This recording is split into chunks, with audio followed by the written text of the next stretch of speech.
All right, welcome back to the Sportscasters Club online YouTube show. Hey, before we get into this one, like and subscribe because you'll want to follow all the content that we have here that we release when new things come about. And today we are going to talk about which sport is the easiest to broadcast. And this is actually something that's going to, I think, be interesting whether you're a sports fan or a sports broadcaster, because we're going to talk about the four major sports, and I know there are others. We're going to look at the differences between the four, and we're going to talk about which is going to be the most difficult, or conversely, which is the easiest to broadcast. And that's going to make things more enjoyable for you as a sports fan. I know it was more enjoyable for me once I really understood the differences. And when I've worked with students over the years, that's what they've shared as well. So let's get right into it. Not going to waste your time, but again, subscribe to the channel if you want to get all of our YouTube videos when we release them, and also like this content so we can share it with others. That would be greatly appreciated. All right, so let's talk about the four major sports. We're going to talk about what is different about each one, and we do have a special bonus coming up at the end where I'm going to share something that's going to be very interesting for you. But the four major sports, they are different. So if you're going to broadcast baseball, it's going to be different than basketball, football, and hockey. So let's talk about the four major sports, the differences, and then I'm going to share my opinion, and I think you'll agree which one is the most difficult and which is the easiest to broadcast. So let's start with baseball. The main thing that people notice with baseball is that it is filled with dead time. There's a whole lot of dead time and then some action, and then a whole bunch more dead time and then some action. So that cadence is very different than the other sports. I'll tell you a story. When I was 18 years old, I was broadcasting for a minor league baseball team, and the team was on the road that particular day, and the home stadium was hosting a special event. It was a professional baseball game between two women's teams. This was a novelty. It was different. It wasn't something you see every day, obviously.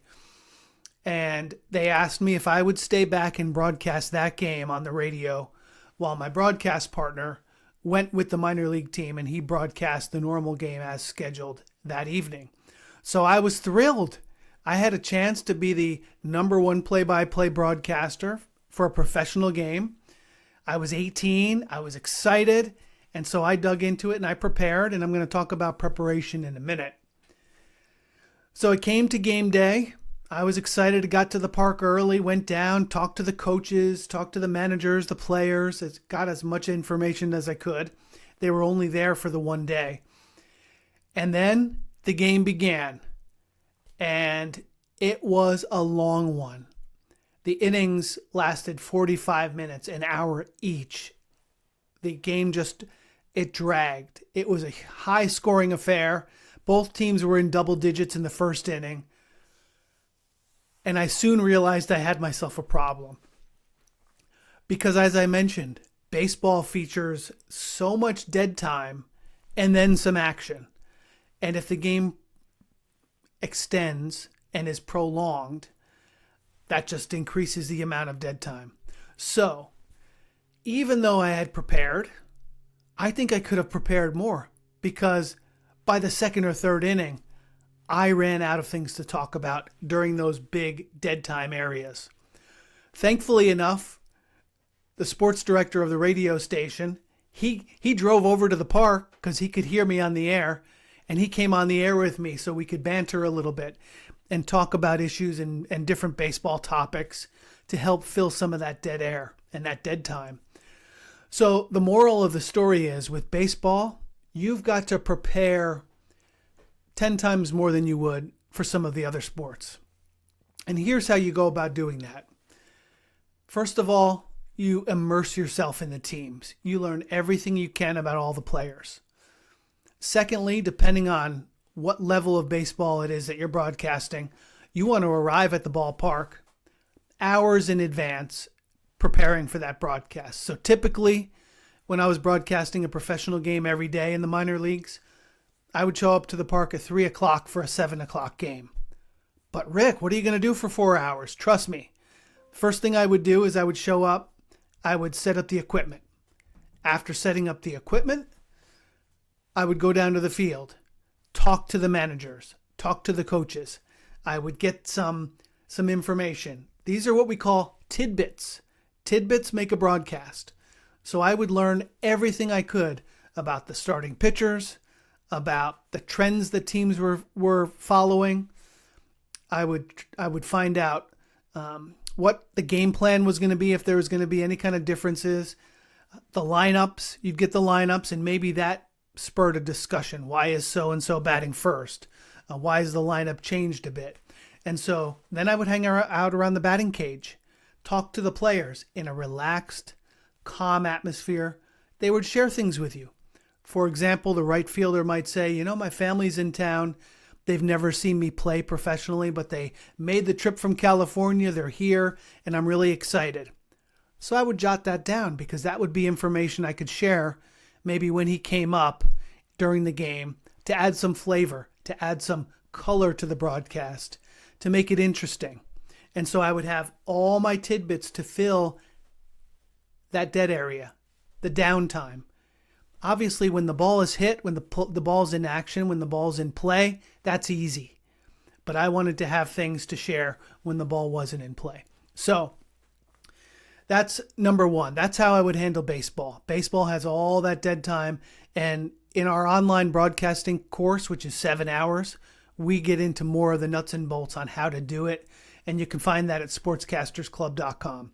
But let's move along. Let's move to basketball. Basketball, quite different than baseball. In basketball, the ball's in play the majority of the time. It's the opposite.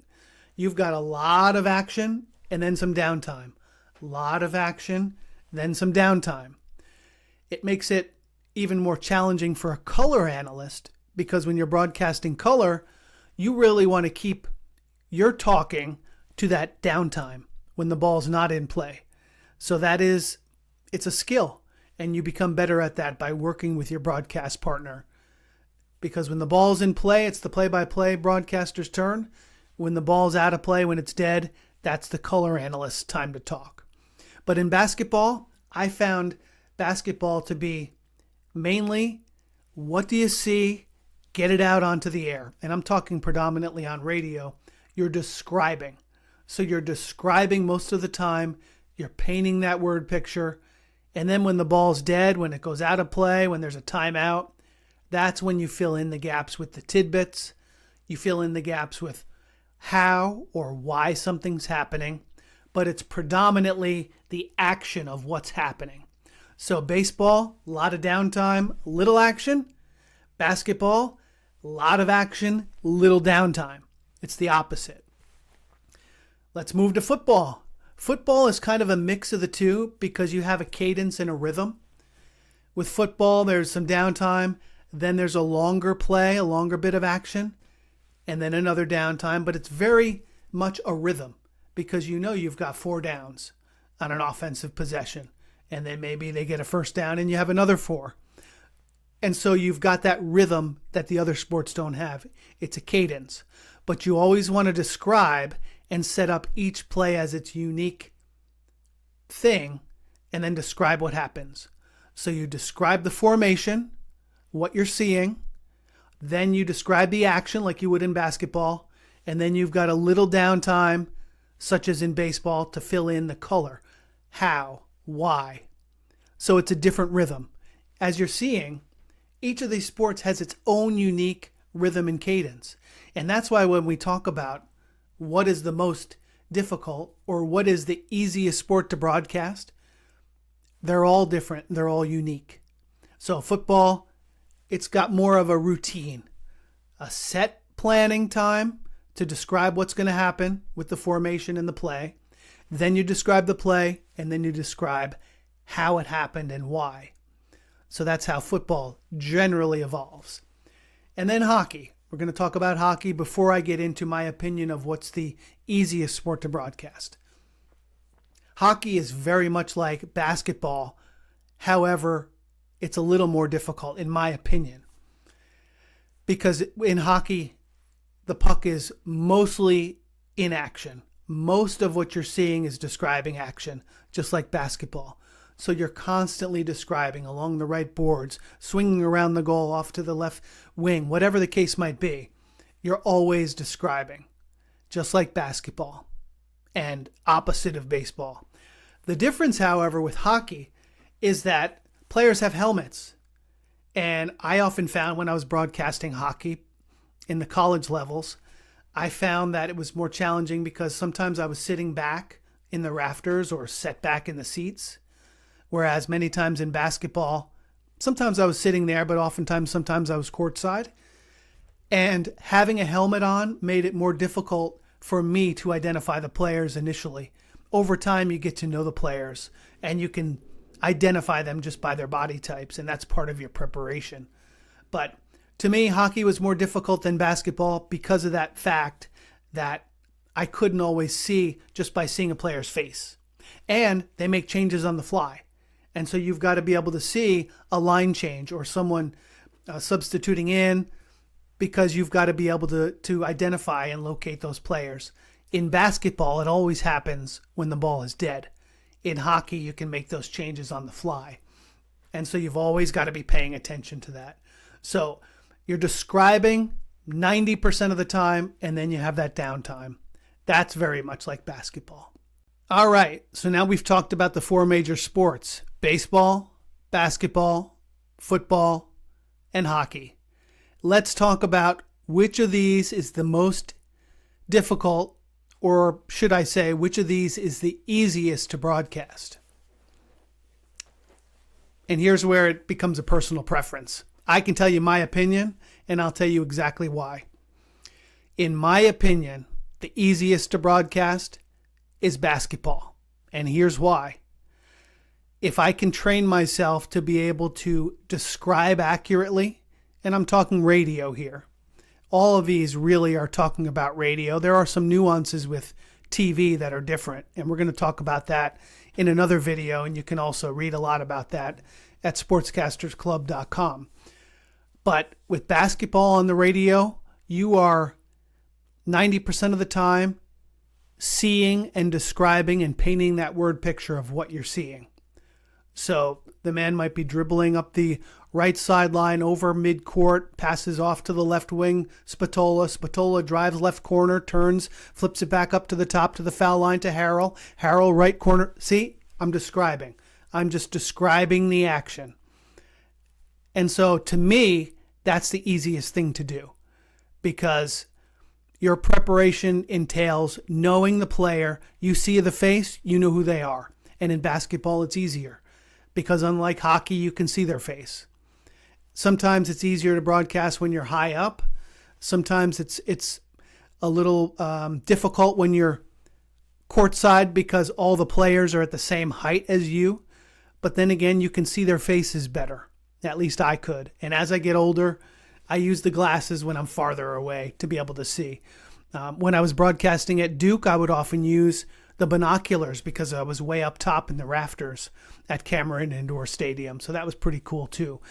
But there you can see why I think basketball is the easiest.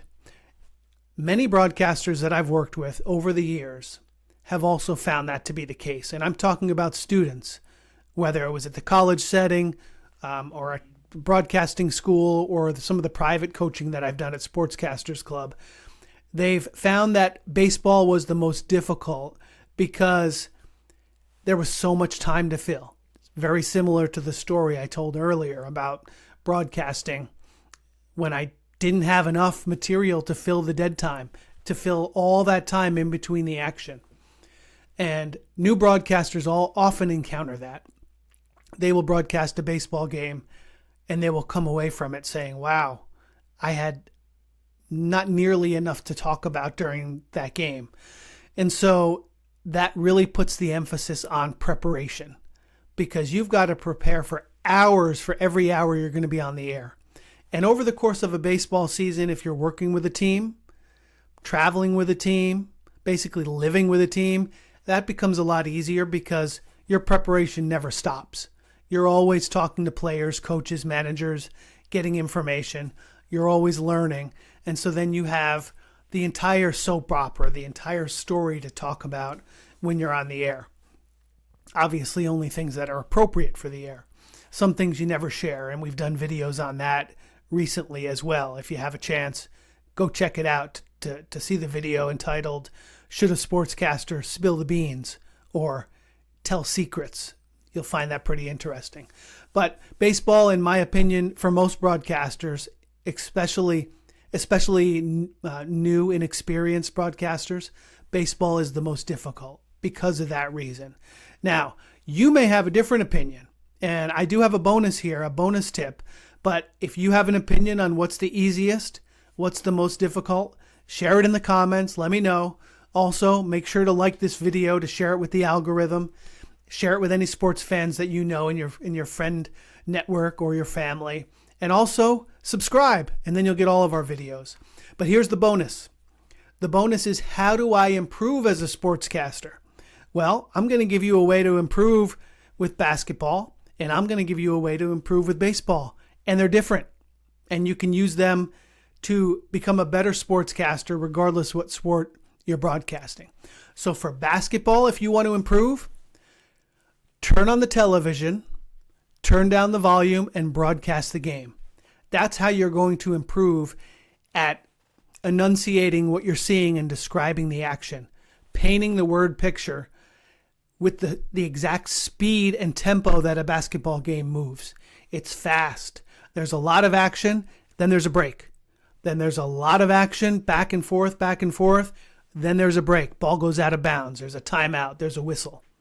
And so by practicing that, you're going to train your mind to be able to describe what you're seeing as quickly as it happens in a basketball game.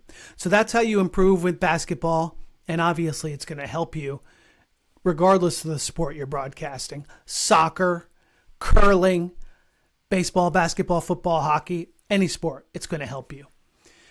And the way that I would improve if I were broadcasting a baseball game is focus on preparing well in advance of the hours you're going to be on the air.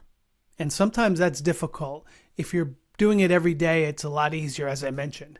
But have your scorebook filled with tidbits. Have it filled with all kinds of information. For example, when I was broadcasting baseball, I would read the newspapers. I would watch the sports news. I would go online. I would get every bit of information I could, and I would use a fraction of it. But it gave me the confidence to know that if it was a 9-1 game in the 5th inning, that I had a scorebook filled with tidbits that I could talk about. I could talk about the third baseman and what he majored in college and how he wanted to pursue that after his playing days are over. Or I could talk about the groundskeeper and some of the preparations that he made especially for this weekend series because it was expected to be rainy. Or I could talk about the promotions coming up next week at the ballpark. Or I could talk about a million different things. What was going on in Major League Baseball today. I remember 1994 spending a whole lot of time talking about Sammy Sosa and Mark McGwire and their home run chase. But that was part of my preparation, staying on top of that. So I had an ample amount of tidbits and information to make the broadcast entertaining, enlightening, informative for my listener. They were tuned in for the game. But if I had a 9-1 game, I sure as heck better have some things to fill it with to keep my audience, to make it interesting for them. And so that's the bonus on how I would prepare and practice and get better at baseball. And then obviously whatever sport you're doing, just do it. Just broadcast. Whether it's turning down the TV, or in the case of when I used to broadcast college basketball, sometimes I would go to the team practice if the coaches were familiar with me and they appreciated and approved of this. I would sit up in the stands and I would broadcast what I was seeing, because it just gave me that practice of knowing the players, of describing their moves, their actions on the court, describing the court geography. That all made me better when it came to game day and I was broadcasting an actual game. So that's one way you can improve no matter what sport you're broadcasting.